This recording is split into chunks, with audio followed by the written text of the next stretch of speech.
No Place for Flowers. A fast-paced, easy-to-read, ecological science fiction story that has nothing to do with the planet you live on or the Sol system, although it might speak to you of things close to home.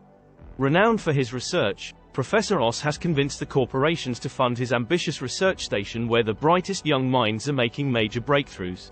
Amongst them are his daughter, Beth, and her friends, suddenly finding themselves fleeing for their lives. Can this band of brilliant young scientists adapt to their new reality? Are they capable of evading pursuit and dealing with their discovery that the known worlds are nothing like they have been led to believe? The only one who seems unperturbed by it all is Oscar. He's happy to just stretch out on the nearest sofa or a floor, as long as Beth is nearby. Wynn is rash, daring, beautiful and intelligent, but will that be enough when confronted with waves of trained fighters? Grace is not like other people. She is fiercely independent and seems to have inspired a small but loyal following. However, not everything that she has to share will make them happy.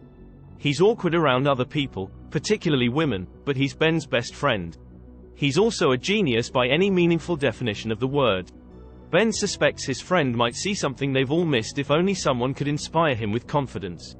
Colonies, planets and lives are all at stake. Can a small group, no matter how talented, change things?